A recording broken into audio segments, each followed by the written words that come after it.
Meu nome é Marcelo, tenho 34 anos. Sou pastor da Assembleia de Deus do bairro Jardim Paulista, em Ribeirão Preto, interior de São Paulo. Há 3 anos, eu tinha perdido minha esposa para um câncer agressivo. E desde então, era só eu e meu filho Gabriel, que na época tinha 9 anos. A solidão pesava, sabe? Não apenas a minha, mas ver meu filho crescendo sem mãe me doía profundamente. Eu orava todos os dias pedindo sabedoria para criar ele sozinho, mas confesso que também pedia companhia para mim. Em março de 2018, fui para o retiro anual da igreja em Águas de Lindóia. Era um momento que eu precisava, estava exausto do ministério e da rotina de pai solo. No segundo dia do retiro, durante uma dinâmica em grupo, acabei abrindo meu coração. Falei sobre a dor da perda, sobre como Gabriel sofria sem mãe, sobre a solidão que me consumia. Chorei ali na frente de todo mundo, coisa que eu raramente fazia. Quando terminei de falar, senti um alívio estranho, como se tivesse tirado um peso das costas. No último dia do retiro, domingo de manhã, uma mulher que eu nunca tinha visto chegou. Ela era bonita, morena clara, cabelos longos e lisos, voz suave. Disse que se chamava Isabela. Tinha 29 anos e que tinha vindo sozinha porque estava em transição de vida, buscando um novo começo. Chamou minha atenção a forma como ela falava, segura, mas humilde, e como conhecia a Bíblia. Durante um debate sobre Provérbios, ela citou o capítulo 31 inteiro, de memória, sem gaguejar. Todo mundo ficou impressionado. À noite, perto da fogueira que fizemos no último dia, Isabela se aproximou de mim. Ela disse algo que me arrepiou completamente. Deus tinha falado com ela em oração que ela encontraria um homem de Deus em luto naquele retiro. Ela também tinha perdido alguém muito importante. Não entrou em detalhes, mas disse que entendia minha dor. Conversamos por mais de 2 horas e pela primeira vez em 3 anos senti que alguém realmente me entendia. Parecia resposta de oração, sabe? Específica demais para ser coincidência. No domingo à tarde, antes de voltarmos para Ribeirão, teve a Santa Ceia. Estávamos todos em círculo, passando o pão e o vinho. Quando chegou a vez de Isabela, ela pegou o cálice, mas acabou derrubando na mesa. Foi rápido, ela pediu desculpas, ajudei a limpar. Todo mundo disse que era normal, nervosismo, mas olhando agora, percebo que ela nunca realmente tomou o vinho. Só molhou os lábios e passou adiante. Antes de ir embora, pedi o número dela. Meu celular travou 3 vezes tentando adicionar o contato. Achei estranho, mas justifiquei como problema de sinal na serra. Isabela riu e disse que tecnologia não era o forte dela.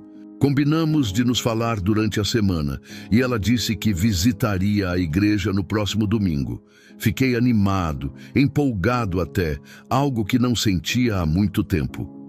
Quando cheguei em casa, minha mãe, Dona Célia, estava me esperando com Gabriel.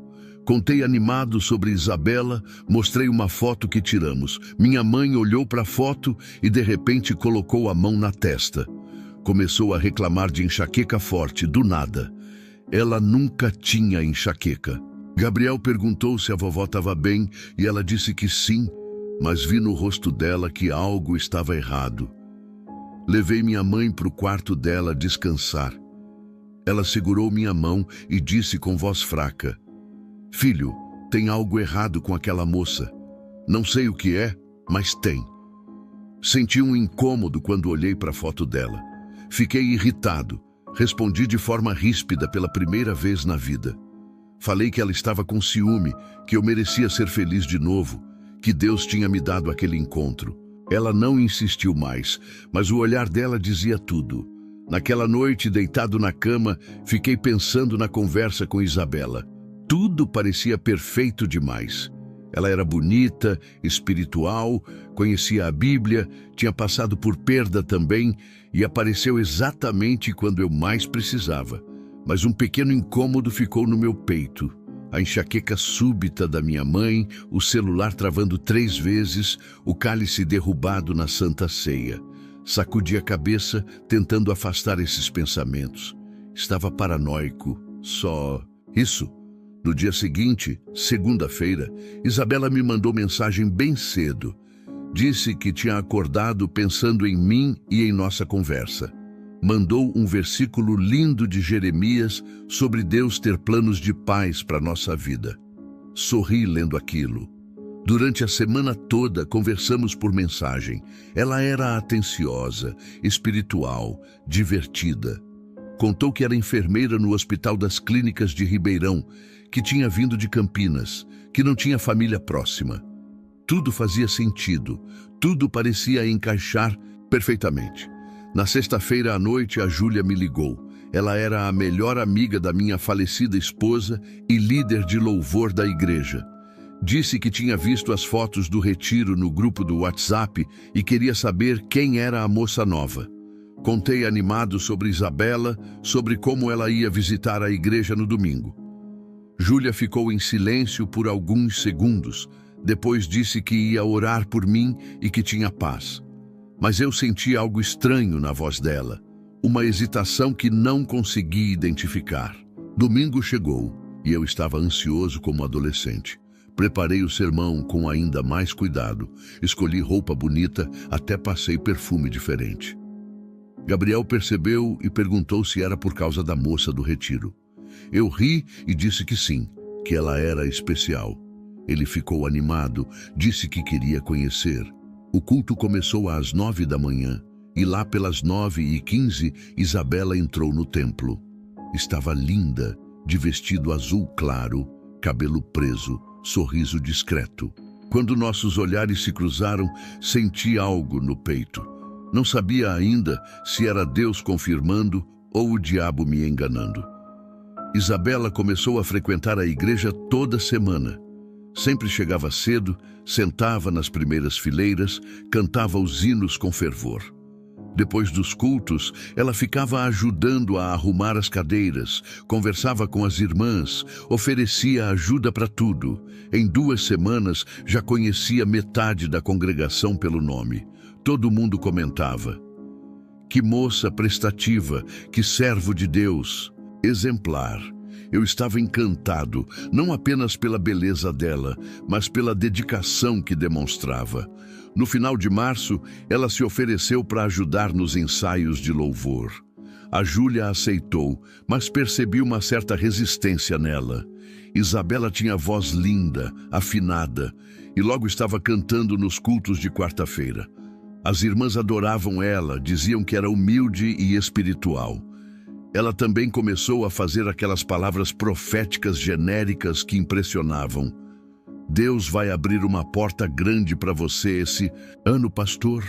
Sinto que o Senhor vai trazer crescimento para essa casa." As pessoas ficavam emocionadas, eu também acreditava. Em abril, começamos a namorar oficialmente. Foi rápido, eu sei, mas parecia tão certo. Isabela se ofereceu para ajudar com Gabriel enquanto eu preparava sermões ou visitava membros. Meu filho adorou no começo.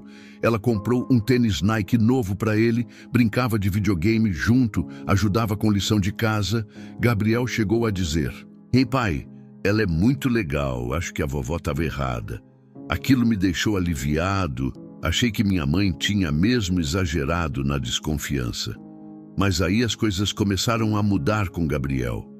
Na 3ª semana de abril, ele fez xixi na cama. Eu fiquei surpreso porque ele não fazia isso desde os 5 anos de idade. Isabela disse que era normal, adaptação à nova rotina, que eu não devia dar importância. Passei a trocar os lençóis sem fazer alarde, achando que ia passar. Só que não passou. Aconteceu mais 3 vezes naquela semana. Gabriel ficava envergonhado, chorava baixinho, dizia que não entendia por que aquilo estava acontecendo. Na 5ª semana, Gabriel começou a pedir para dormir com a luz acesa. Dizia que estava tendo pesadelos, mas quando eu perguntava sobre o que, ele não conseguia explicar direito.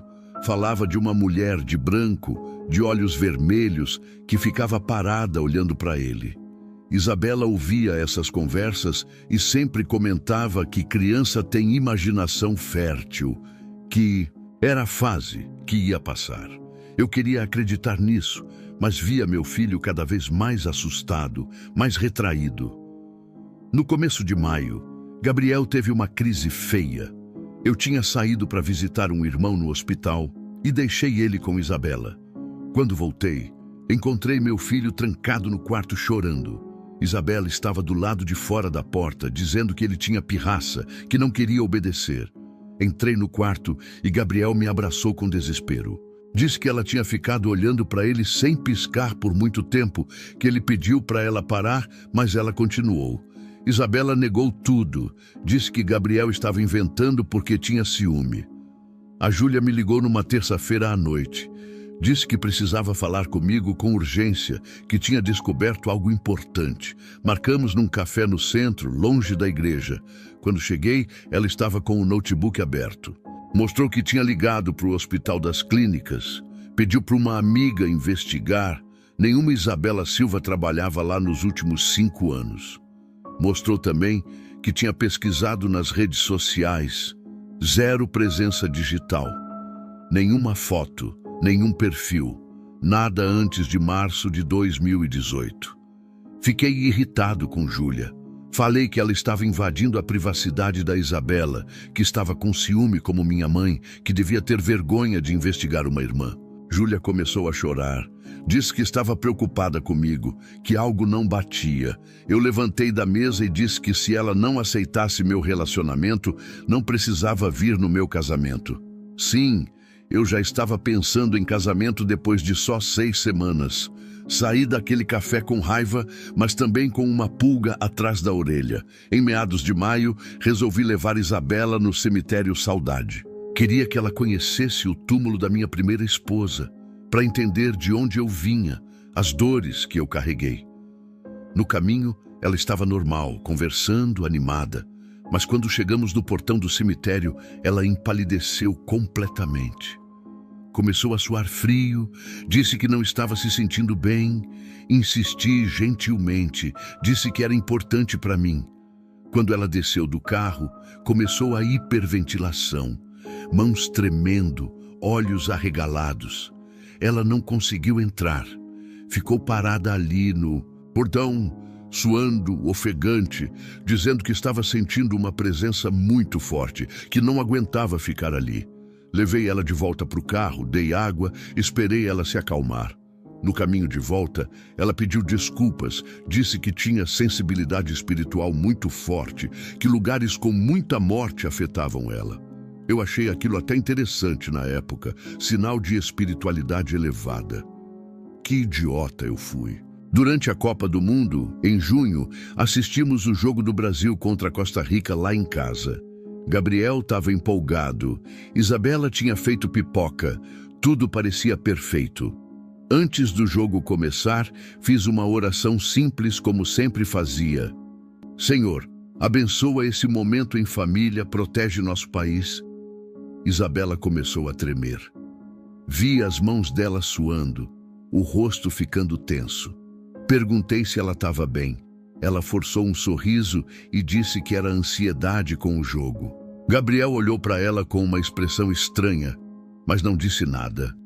Na primeira semana de junho, eu pedi Isabela em casamento. Levei ela num restaurante chique, tinha o anel preparado, um discurso bonito na cabeça. Quando ajoelhei e pedi, ela chorou. Disse que sim, me abraçou forte. Marcamos o casamento para o final do mês, dia 23 de junho. Minha mãe, quando soube, ficou em silêncio. Só disse, filho, eu vou orar muito por você. A Júlia nem respondeu quando mandei mensagem avisando. E Gabriel, meu pequeno Gabriel, que antes estava animado, agora olhava para Isabela com medo nos olhos toda vez que eu não estava olhando. A cerimônia foi marcada para sábado, 23 de junho de 2018, às 3 da tarde, na nossa própria igreja. Enviamos 180 convites, mas confesso que fiquei surpreso com a quantidade de gente que recusou ou simplesmente não respondeu. Famílias inteiras que eu conhecia há anos deram desculpas vagas. Viagem marcada, compromisso inadiável, problemas de saúde. No final, confirmaram apenas 150 pessoas, num templo que cabia 400. Aquilo me incomodou, mas Isabela disse que era normal, que casamento sempre tem desistências.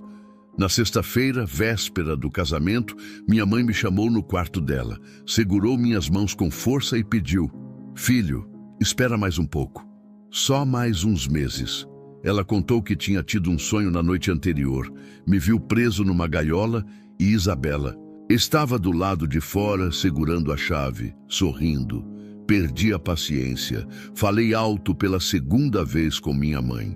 Disse que ela estava sendo preconceituosa, que estava tentando sabotar minha felicidade, que ou ela aceitava ou não precisava ir no casamento. Ela chorou, mas disse que estaria lá porque me amava. A Júlia também tentou falar comigo na sexta à noite. Mandou mensagem dizendo que tinha mais informações, que era urgente. Respondi seco: "Júlia, ou você vem amanhã me apoiar ou fica em casa. Não quero mais ouvir fofoca sobre a Isabela." Ela respondeu depois de meia hora: "Estarei lá, porque te amo como irmão. Mas saiba que tentei te avisar." Deletei a conversa e tentei dormir, mas fiquei a noite toda inquieto, reviravoltas na cama, suando mesmo com o ar-condicionado ligado. Sábado chegou o ensolarado, típico dia de junho em Ribeirão Preto. A cerimônia começaria às 3 da tarde. Cheguei na igreja às 2 horas, arrumei o terno, conferi os últimos detalhes. Gabriel estava comigo, lindo no seu terninho azul marinho, mas percebi que ele estava quieto demais. Perguntei se estava tudo bem, ele só assentiu com a cabeça. Tentei conversar mais, mas ele pediu para ir no banheiro e ficou lá dentro quase 20 minutos. Isabela chegou pontualmente às 3 horas. Estava linda, vestido branco rodado, véu longo, buquê de rosas brancas. A música começou. Ela entrou no corredor central sozinha, já que não tinha família para acompanhar. Metade da igreja estava vazia, o que deixou tudo meio estranho, meio espaçado demais. Quando ela chegou no altar, segurei as mãos dela. Estavam geladas apesar do calor. Ela sorriu, mas percebi um tremor sutil nos lábios dela. O pastor Reinaldo, líder regional que aceitou celebrar, começou a cerimônia. Tudo corria normal até que chegou a parte dos votos. Quando ele perguntou se alguém se opunha ao casamento, houve um trovão alto lá fora. Todo mundo olhou para as janelas. O céu estava completamente limpo, sem uma nuvem. Alguns irmãos trocaram olhares preocupados. O pastor Reinaldo pigarreou e continuou. Mas vi que até ele ficou desconcertado. Chegou a hora dos votos de Isabela. Ela repetiu tudo certinho. "Prometo amar, respeitar, na saúde e na doença, na alegria e na tristeza." Mas quando o pastor disse: "E você renuncia ao diabo e a todas as suas obras", Isabela travou. Ficou em silêncio por uns 5 segundos, que pareceram eternidade. Começou a tossir, tossiu 3 vezes seguidas, pediu água, bebeu, respirou fundo e finalmente disse: "Renuncio." Mas a voz saiu fraca, hesitante, tão diferente da firmeza que ela tinha demonstrado antes. No momento da bênção nupcial, aconteceu algo que ninguém esperava. O pastor Reinaldo segurava a Bíblia aberta em Efésios 5, pronto para ler sobre o casamento. A Bíblia escorregou das mãos dele e caiu no chão com um barulho seco. Ele se desculpou, pegou do chão, mas viu o rosto dele. Estava pálido. Minha mãe, que estava na segunda fila, pôs a mão no peito e saiu rapidinho do templo.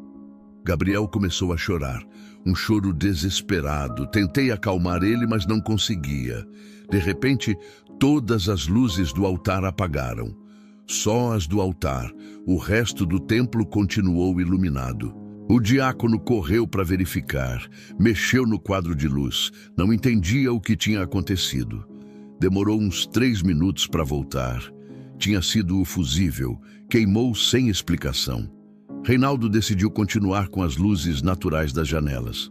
Alguns convidados começaram a sussurrar. Outros saíram discretamente. Quando chegou a hora do beijo, éramos menos de 100 pessoas ali dentro.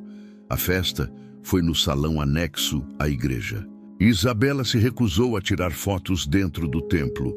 Disse que o vestido era muito grande e difícil de manobrar lá dentro.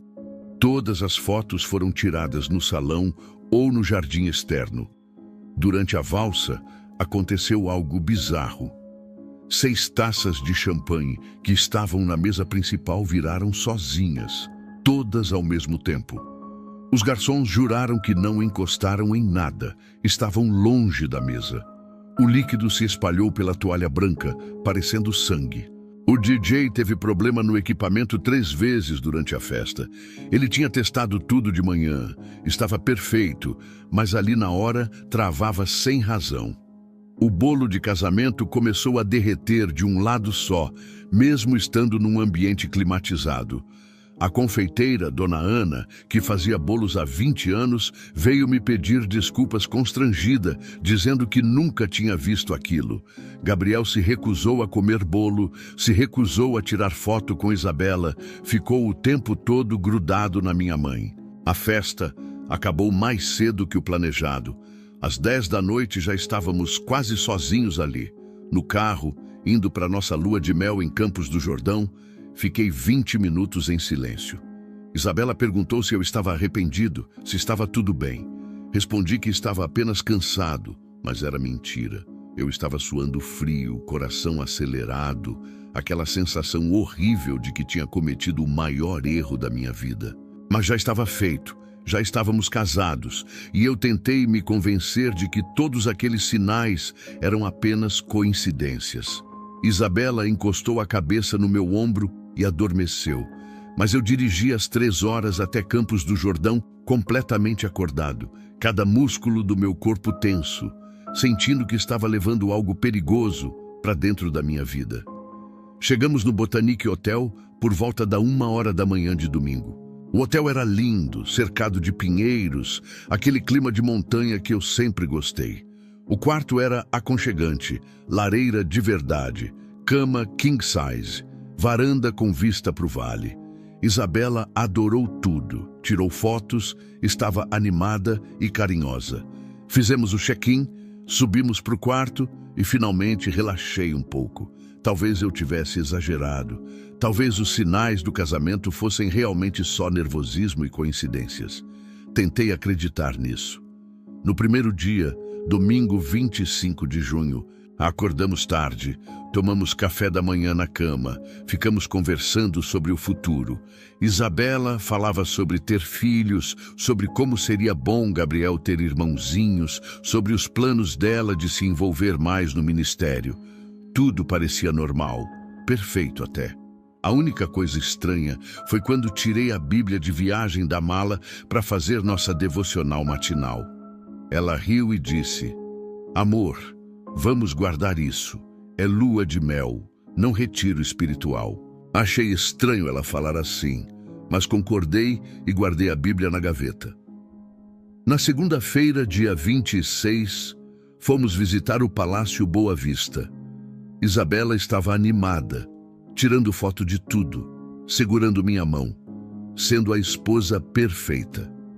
Fizemos o tour guiado pela casa de inverno dos governadores, vimos as obras de arte, os móveis antigos. Estava tudo ótimo até entrarmos no salão que abriga a capela. Assim que cruzamos a porta, Isabela parou. O rosto dela perdeu toda a cor em segundos. Começou a suar, segurou meu braço com força. Perguntei o que tinha acontecido. Ela disse que estava passando mal. Saímos rapidinho da capela. No jardim do palácio, ela recuperou instantaneamente. Respirou fundo. O rosto voltou ao normal. O suor sumiu. Disse que devia ter sido o perfume forte lá dentro, que tinha sensibilidade a cheiros. Mas eu tinha entrado junto. Não senti perfume nenhum. Outros turistas entraram e saíram da capela sem problema algum. Fiquei incomodado, mas não quis estragar o passeio. Então apenas concordei e seguimos adiante. Na terça-feira, dia 27, jantamos no restaurante do hotel. O garçom que nos atendeu era simpático, uns 30 anos, sotaque do interior paulista. Ele comentou que também era de Ribeirão Preto, que tinha se mudado para Campos há 2 anos. Isabela e ele nunca tinham se visto na vida. Mas aí ela falou algo que me gelou. Você morava na Vila Tibério, Rua 7 de Setembro, número 847. Sua mãe se chama Aparecida e faz quitanda de doces. O garçom deixou a bandeja cair. Os copos chacoalharam, quase quebraram. Ele olhou para Isabela com os olhos arregalados e perguntou tremendo: "Como você sabe disso?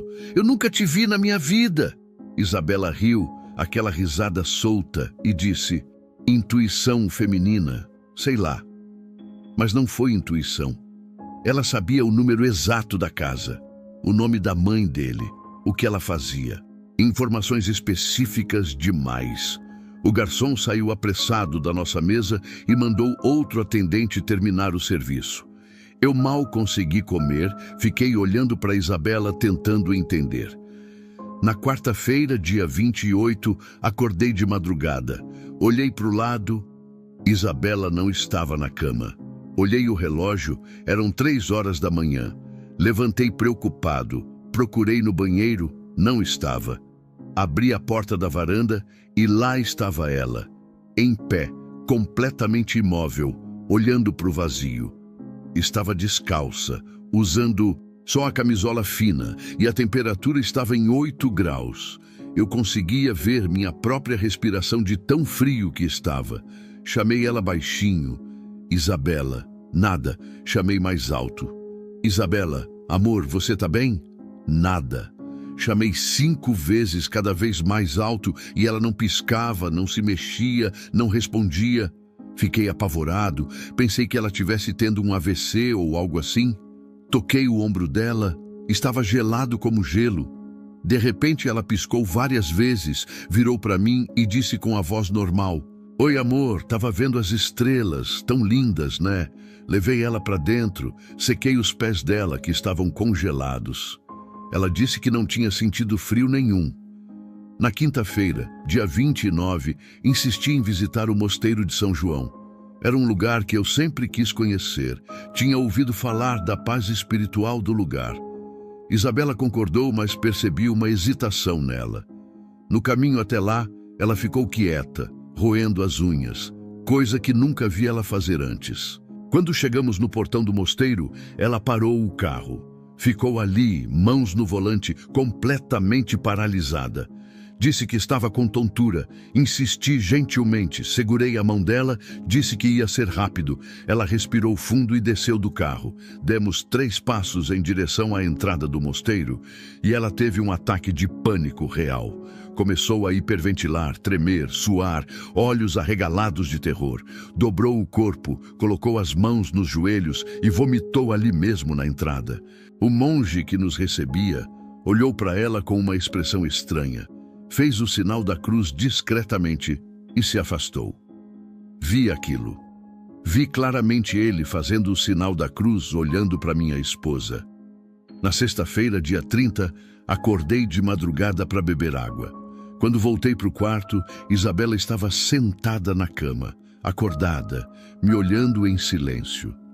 A luz do abajur estava acesa, iluminando o rosto dela de lado. Por 2 segundos, quando a luz refletiu nos olhos dela, vi algo que me arrepiou completamente. Os olhos brilharam em tom dourado amarelado, como olhos de gato, como olhos de animal. Ela piscou e voltou ao normal. Perguntei se estava tudo bem, o coração disparado. Ela disse que só não conseguia dormir. Naquela mesma noite, durante um momento de intimidade, aconteceu algo que me deixou sem dormir pelo resto da madrugada. Isabela sussurrou algo no meu ouvido. Não era português, não era inglês, não era língua espiritual que eu conhecia.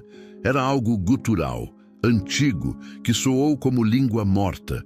Perguntei o que ela tinha falado, ela pareceu confusa e disse: "Eu não falei nada." Insisti que tinha ouvido. Ela jurou que não tinha dito uma palavra. Mas eu ouvi claramente aquela voz estranha saindo da boca dela. No último dia, sábado 1º de julho, voltamos para Ribeirão. No caminho, tentei conversar sobre as coisas estranhas da semana. O episódio na varanda, o ataque de pânico no mosteiro, o conhecimento impossível sobre o garçom. Isabela começou a chorar. Disse que estava com vergonha, que tinha labirintite desde adolescente, que tinha crises de ansiedade, que não tinha contado porque tinha medo que eu desistisse dela. Me senti culpado por ter pressionado, pedi desculpas, segurei a mão dela. Mas lá no fundo, uma voz pequena na minha cabeça gritava: "Isso não é labirintite, isso não é ansiedade. Acorda, Marcelo, acorda antes que seja tarde demais." Voltamos para Ribeirão no começo de julho e eu tinha a esperança de que as coisas se normalizassem. Isabela se mudou oficialmente para minha casa, arrumou as coisas dela, decorou alguns cantos, parecia estar se adaptando bem. Gabriel voltou a morar com a gente depois de ter ficado com minha mãe durante a lua de mel. Percebi que meu filho ficou tenso quando viu Isabela de novo, mas achei que era só o tempo de adaptação. Eu queria tanto que aquilo desse certo que ignorei todos os sinais que continuavam aparecendo. Na primeira semana de julho, a família Souza parou de vir na igreja. Eles eram membros há 12 anos, nunca faltavam, sempre na primeira fila. Liguei para o seu Carlos para saber o que tinha acontecido, ele foi evasivo. "Pastor, a gente precisa de um tempo, vamos congregar em casa por enquanto." Insisti, perguntei se tinha feito algo errado, ele apenas disse que não, que era questão pessoal. Desliguei confuso. Isabela estava do meu lado e comentou: "Pastor, nem todo mundo aguenta o peso da presença de Deus." Achei a frase estranha, mas não questionei. Na segunda semana, 6 jovens do grupo de teatro pediram transferência para outra igreja. Eram jovens que eu tinha discipulado pessoalmente, que faziam peças evangelísticas lindas. O Rafael, líder do grupo, veio falar comigo pessoalmente. Ele estava nervoso, suando, evitando olhar nos meus olhos. Disse: "Pastor, não sei explicar, mas não consigo mais estar aqui." Fiz oração no templo terça de noite e pela primeira vez na vida senti uma presença opressora, um peso que não consigo descrever. Fiquei chocado. Aquele templo era consagrado, nunca ninguém tinha relatado nada assim. Na terceira semana de julho, o diácono Antônio começou a faltar os cultos. 20 anos de igreja, nunca tinha faltado, e de repente sumiu. Fui na casa dele pessoalmente. Ele me recebeu na porta, não me convidou para entrar. Confessei que estava preocupado. Ele respirou fundo e disse: "Pastor, toda vez que sua esposa me cumprimenta, sinto um aperto no peito e vontade de sair correndo. Não consigo explicar, mas é físico, real. A esposa dele gritou de dentro da casa, conta para ele do sonho." Ele ficou vermelho, disse que não era nada, fechou a porta na minha cara. No final de julho, a Júlia convocou uma reunião de emergência com a liderança antiga. 8 pessoas compareceram na casa do pastor Reinaldo. Ela chegou com um notebook, mostrou uma planilha detalhada. Em 6 semanas, 21 pessoas tinham saído da igreja. Ela tinha compilado relatos de 12 pessoas que sentiram sintomas físicos após contato com Isabela. Mal-estar, dor de cabeça, aperto no peito, náusea. E mais assustador, 8 pessoas tinham tido o mesmo tipo de pesadelo. Uma mulher de branco tirando ovelhas de um aprisco. Explodi na reunião. Gritei com a Júlia, disse que ela estava fazendo campanha de difamação contra minha esposa, que isso era inadmissível, que ela estava com ciúme e amargura. O pastor Reinaldo tentou me acalmar, disse que eles estavam preocupados comigo. Júlia começou a chorar e disse: "Marcelo, olha para você. Tá emagrecendo, com olheiras, tá perdendo tua igreja. Estamos te perdendo." Saí daquela reunião furioso, dizendo que nenhum deles entendia o que era amar de verdade. Em agosto, as ofertas da igreja despencaram 40%. Em julho, tínhamos arrecadado R$18 mil. Em agosto, apenas 10.800. Pela primeira vez em 8 anos de ministério, não consegui pagar a conta de luz em dia. Tive que cortar o salário de 2 obreiros. A igreja estava minguando visivelmente e eu não entendia por quê. Isabela sugeriu que eu pedisse mais dinheiro nos sermões, que falasse sobre dízimo com mais ênfase. Aquilo nunca foi meu estilo. Sempre preguei que Deus supre sem pressionar ninguém. Isabela se ofereceu para liderar a célula de mulheres. Achei que seria bom, que ajudaria ela a se integrar mais. Mas as irmãs começaram a relatar coisas estranhas. Ela conhecia a Bíblia perfeitamente. Citava versículos sem erro, mas parecia robô, sem vida, sem emoção real. Durante uma reunião, 2 irmãs tiveram crise de choro inexplicável enquanto Isabela orava por elas. Não era choro de libertação, era choro de desespero, de medo. Elas saíram correndo da casa e nunca mais voltaram. Gabriel estava cada vez pior. Voltou a fazer xixi na cama quase toda noite. Acordava gritando de pesadelo. Parou de comer direito. Emagreceu 3 quilos em 1 mês. A professora da escola me chamou. Mostrou os desenhos que ele fazia nos cadernos. Eram desenhos perturbadores. Uma mulher com olhos vermelhos, cercada de sombras escuras. Quando a psicóloga da escola perguntou quem era, ele disse: "É a mulher da minha casa." A psicóloga sugeriu que eu investigasse o ambiente doméstico. Disse que algo estava traumatizando meu filho. Uma noite, a irmã Neuza dormiu lá em casa porque tinha ficado até tarde ajudando na limpeza. No dia seguinte, ela me procurou pálida. Contou que teve paralisia do sono pela primeira vez na vida. Sentiu um peso no peito. Viu uma sombra em pé no canto do quarto olhando para ela. Outro caso foi o do obreiro Marcos, que foi consertar a pia da cozinha. Ele ficou 3 horas na nossa casa e saiu com uma enxaqueca que durou 3 dias. Disse que nunca tinha sentido dor tão forte, que tomou remédio atrás de remédio e nada passava. As crianças da escola bíblica dominical começaram a reagir estranhamente a Isabela. 3 crianças de 5, 6 e 7 anos se recusaram a cumprimentar ela. A professora tentou ensinar educação, mas o Lucas, de 6 anos, disse alto na frente de todo mundo: "Ela tem cheiro ruim." Outra criança, a pequena Ana, perguntou inocentemente: "Titia, por que a sombra dela é diferente?" Isabela saiu constrangida. Eu pedi desculpas por elas. Disse que crianças falam sem pensar, mas aquilo ficou martelando na minha cabeça. Por que 3 crianças, que não se conheciam direito, reagiram do mesmo jeito? No final de agosto, minha mãe me chamou na casa dela. Encontrei Gabriel debaixo da cama dela, tremendo, segurando a Bíblia e uma cruz de madeira. Ele estava chorando, repetindo versículos do Salmo 91. Minha mãe tinha lágrimas nos olhos e disse: "Marcelo, acorda pelo amor de Deus. Seu filho está aterrorizado. Tua igreja está sendo destruída e você não enxerga o óbvio." Peguei Gabriel no colo. Ele agarrou meu pescoço com desespero e sussurrou no meu ouvido: "Pai, eu tenho medo dela. Ela muda quando você não está."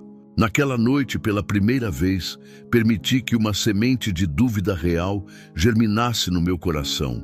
No começo de setembro, eu estava no limite. A igreja tinha encolhido de 150 membros para menos de 80. As contas atrasadas se acumulavam. Gabriel estava visivelmente traumatizado, emagrecendo com olheiras profundas. Minha mãe estava adoecendo de tanto se preocupar, e eu, no meio disso tudo, tentando manter a aparência de que estava tudo bem, pregando sobre vitória enquanto minha vida desmoronava. Decidi entrar em jejum de 3 dias, trancar-me no escritório da igreja e buscar resposta de Deus. Anunciei a Isabela que ia jejuar de quinta a sábado. Ela ficou visivelmente incomodada. Tentou me dissuadir, dizendo que eu estava fraco, que podia passar mal, que não era necessário. Insisti, disse que precisava ouvir de Deus com clareza. Ela forçou um sorriso, disse que ia orar por mim, mas vi nos olhos dela algo que nunca tinha visto antes: medo. Deixei Gabriel com minha mãe e me tranquei no escritório da igreja na quinta-feira de manhã, determinado a não sair até ter uma resposta. O primeiro dia de jejum foi terrível. não pela fome, mas pela guerra espiritual. Pensamentos confusos invadiam minha mente. Vontade de desistir, de voltar para casa, de comer algo. Vozes na minha cabeça dizendo que eu estava sendo radical, que estava enlouquecendo, que devia confiar na minha esposa. Orei em línguas por horas, li a Bíblia sem parar, clamei com lágrimas. Na noite de quinta, caí exausto no sofá do escritório e tive um sonho perturbador. Vi Isabela arrancando ovelhas de um aprisco, uma por uma, enquanto sorria. No segundo dia, sexta-feira, o pastor Reinaldo ligou. Minha mãe tinha contado para ele sobre o jejum. Ele disse com voz firme: Marcelo, persista. Deus vai revelar o que você precisa saber. Ore com autoridade. Desliguei e continuei orando. À tarde, senti uma impressão forte no meu espírito, quase como uma voz. Você está dormindo com o inimigo. Aquilo me arrepiou completamente. Tentei afastar o pensamento, dizer que era minha cabeça, mas a impressão só ficava mais forte. Você está dormindo com o inimigo. No terceiro dia, sábado, eu estava fraco fisicamente, mas forte espiritualmente. Tinha clareza mental que não sentia há meses. Orei pedindo confirmação, pedindo que Deus me mostrasse a verdade de forma inegável. Voltei para casa no final da tarde, decidido a confrontar Isabela, mas também apavorado com o que poderia descobrir. Gabriel correu para me abraçar. Estava na casa da minha mãe desde quinta. Ele sussurrou: Pai, não me deixa sozinho com ela de novo, por favor. Naquela noite, sábado, coloquei Gabriel para dormir no quarto dele. Li a Bíblia com ele, oramos juntos, dei beijo de boa noite. Isabela estava no nosso quarto, já deitada. Fui tomar banho e quando saí, ela estava dormindo. Ou pelo menos era o que parecia. Deitei, tentei dormir, mas estava inquieto. Devia ser meia-noite quando finalmente peguei no sono. Mas às 2h47 da manhã, acordei com um grito abafado. Era Gabriel. Levantei num pulo, coração disparado. Isabela não estava na cama. O lençol estava frio, ela já estava ausente há tempo. Corri para o corredor e vi que estava completamente escuro. A luz que sempre ficava acesa tinha apagado. A temperatura estava absurdamente baixa, conseguia ver minha própria respiração como neblina e tinha um cheiro estranho no ar. Um cheiro que não consigo descrever direito, mas lembrava enxofre fraco misturado com algo podre. Isabela estava parada na porta do quarto de Gabriel. De costas, braços caídos ao lado do corpo, usando a camisola branca que parecia flutuar levemente. O cabelo solto, comprido, completamente imóvel. Chamei baixinho: Isabela. Nada. Chamei mais alto: Isabela, o que você está fazendo? Nada. Ela estava ali, em pé, mas era como se não me ouvisse, como se estivesse em outro lugar. O silêncio era pesado, antinatural, sufocante. Quando ela virou, o movimento foi lento, mecânico, robótico. O rosto estava sem expressão nenhuma, olhos abertos, mas vazios, como se não tivesse ninguém ali dentro. A voz que saiu da boca dela não era exatamente a dela. Era mais grave, mais pausada, mais fria. Ela apontou para o quarto de Gabriel e disse com aquela voz estranha: Ele está me atrapalhando. Senti um terror genuíno pela primeira vez na minha vida. Não era medo de assalto, de doença, de morte. Era medo do sobrenatural, do mal puro. Passei por ela rapidamente e entrei no quarto de Gabriel. Meu filho estava encolhido no canto do quarto, não na cama, no chão mesmo, abraçado com a Bíblia e a cruz de madeira que minha mãe tinha dado. Ele murmurava o Salmo 23 compulsivamente, olhos arregalados, tremendo. Quando me viu, estendeu os bracinhos e chorou. Pai, ela estava olhando para mim há muito tempo, falando coisas estranhas. Eu tô com medo. Peguei ele no colo, senti o coração dele batendo descontrolado. Quando saí do quarto com Gabriel nos braços, Isabela estava diferente, piscando várias vezes, confusa, passando a mão na cabeça. A temperatura do corredor voltou ao normal em segundos. O cheiro sumiu, a luz voltou sozinha. Ela olhou para mim e disse com voz normal: "O que aconteceu? Por que vocês estão assim?" Disse que estava sonâmbula, que não se lembrava de nada, que devia ter ido verificar se Gabriel estava bem. Mas eu vi ela lúcida naquele momento. Aquilo não foi sonambulismo. Levei Gabriel para a sala, ficamos lá até amanhecer. Ele dormiu no meu colo, segurando minha camisa com força. Eu fiquei acordado a noite toda, orando em línguas baixinho, olhando para o corredor, com medo de ver Isabela aparecer de novo. Quando o sol nasceu, Gabriel acordou e me olhou com aqueles olhos cansados.